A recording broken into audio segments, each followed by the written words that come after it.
Hello, Internet, and welcome to my live reaction for Fire Force Chapter 216. When we last left our heroes, Fairy gave us a baffling science explanation of his powers that makes absolutely no scientific sense, I think. But also reveals that he can use the Adola Burst, which is weird, and I hope we touch back on that later.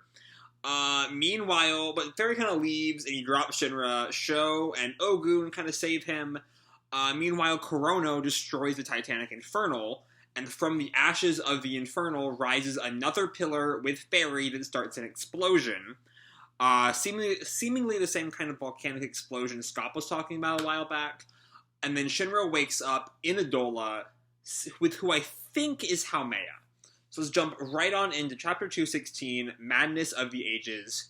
Our cover here is a bunch of smiling faces, and in the gaps between the smiling faces might be some kind of kanji. I can't really tell.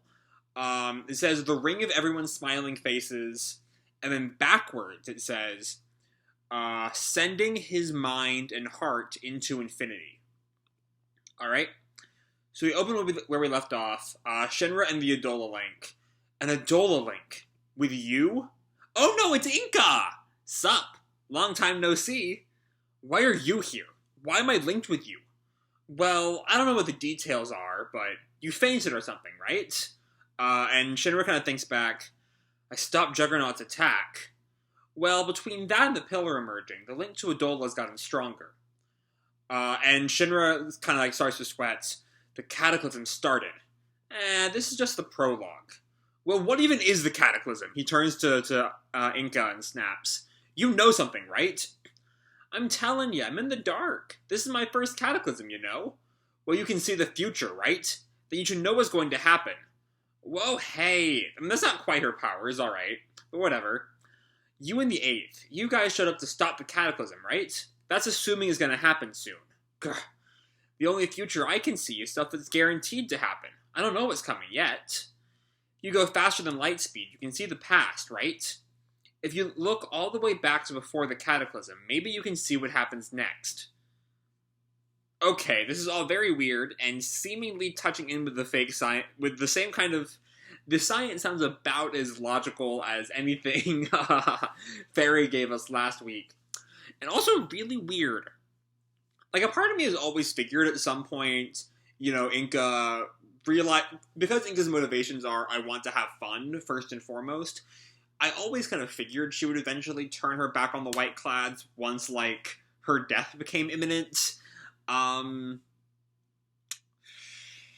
So maybe that's what's happening here, that she's kind of, you know, turning her back on... She's kind of... I mean, for one thing, I don't think she really knows, why... I don't think this Adola Link is part of her plan. She's kind of fallen into this, so I don't really know. Maybe she's just... Maybe being cryptic is her way of having fun. I don't know. Anyway, if you look all the way back to before the Cataclysm, maybe you can see what happens next. Shinra kind of pauses. What? Can I do that? I may not be able to see the past, but I can predict what's going to happen next.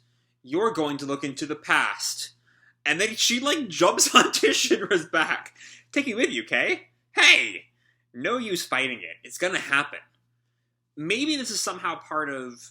Because we know the first Cataclysm failed, right?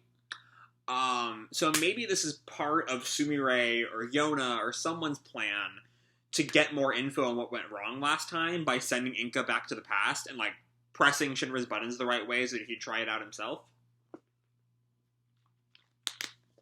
I'm not sure. Anyway. Alright, super light speed time. You're gonna fly me to the past. I thought he could only do that... I thought there was something about the show fight that made that possible. I didn't think that was a normal thing he could do. Oh, and you're gonna fall in love with me, too. What?! I can see it now. You're head over heels for me. Quit lying. Not even you can see the flames of love. Stop saying stupid shit. Hee hee hee. And don't fall off. And so he goes to do his lightspeed thing. Maybe also, if the Evangelist is planning this, he has the Evangelist Grace that's helping him go faster. But we see kind of the same thing he was doing back in the fight with Sho. Surpass lightspeed and go to the past. And we see they're both kind of falling through, I guess, time. Where are we? This is the world you end up in when you go past light speed. Our bodies have been turned to particles. So yeah, that's the same thing that happened. So I guess that means they're going to have to go, like, back. I mean, I guess if time travel's in play here, I was going to say they're going to have to be back in time before their bodies dissolve, like he had to do when he fought Sho, right? But, like, if they're going back in time, I guess they kind of have all the time in the world, maybe? I don't know. Anyway, they see this, like, bright light at the end of the tunnel. Is that the pre-Cataclysm world? And Shinra looks at it. The past we'd always expected. Well, a Tokyo like ours, filled with people like us, living lives like ours, just without spontaneous human combustion. That was all. And I'm kind of want to take a moment to pause on this panel composition. It's very minimalist, with just Shinra and Inca's faces, like, right next to each other. I don't know. It's kind of a weird... This line doesn't really seem to be worth the 2-page spread. But then he kind of drops in on a very realistically drawn Tokyo. Okay. Like, we see this shot of 3 people, and they're like, shaded in 3-dimensionally. Wait, those creatures look like humans. Okay, so... what? Huh? I couldn't look away. We get, like, a close-up of realistic eyes, which look like fucking horror shit in this art style. I couldn't look away from the world before me. An overwhelming dread consumed me, shutting away the blind beliefs I'd assumed were sanity. I couldn't suppress the powerful sense of nausea. It was like something had possessed me, as I fought to keep the madness in check. And then we see, like, a roof or a wall for a whole page. And it looks like that's Shinra, but now with white hair, like, bound to a bed. And we hear a TV report. It has been 3 months since the initial appearance of the first pillar. A new pillar appeared today, marking the 5th of the structures to emerge. And Shinra looks at the TV confused. The 5th? To be continued, chapter 217, Unconscious. Okay. I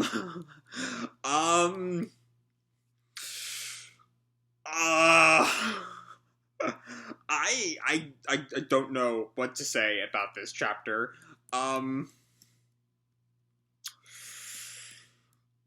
Okay.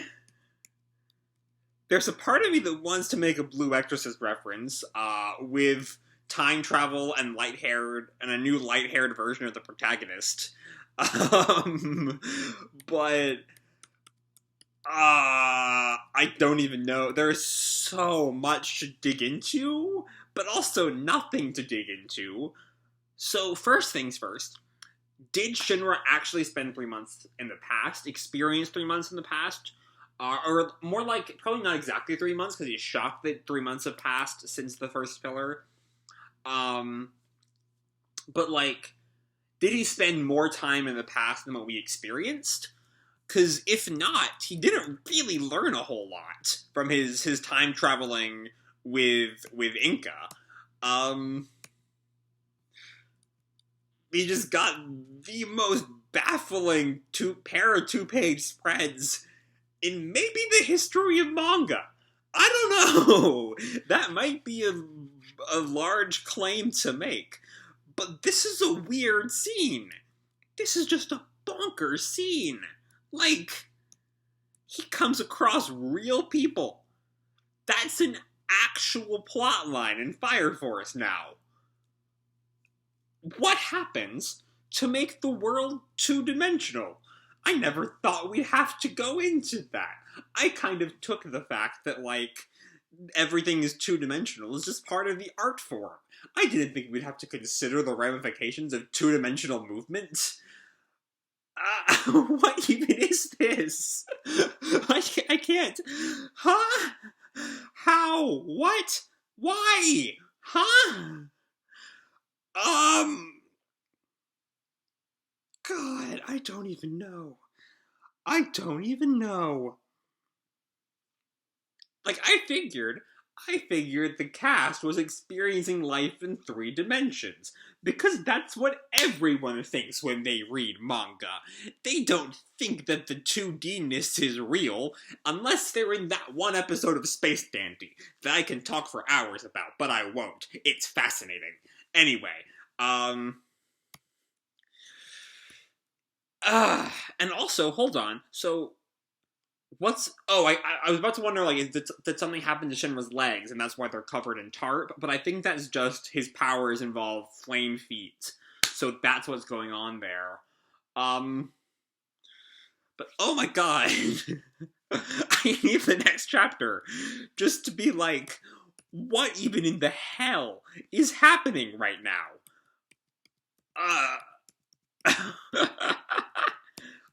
don't know. I don't know anything anymore. Is anything real? What is Fire Force? Like this chapter literally is a complete game changer. I've used that term before in various series, but I don't think anything has ever changed the game as the pre-Cataclysm world was literally the real world in 3 dimensions. I can't. I don't know where to begin with this.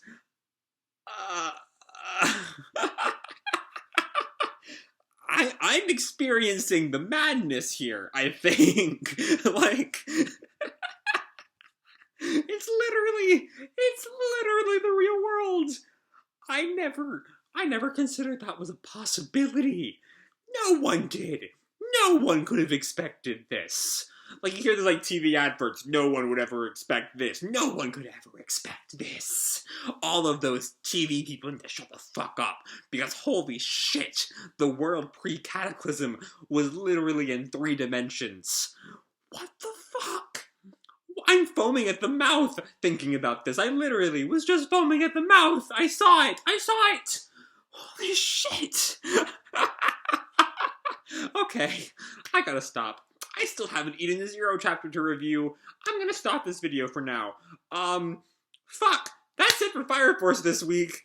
Hope y'all enjoyed the chapter as much as I did. If you did, drop me a like or a subscribe. Or, you know, do whatever makes you happy. Blah! Your life is your own, okay? It's in 3D!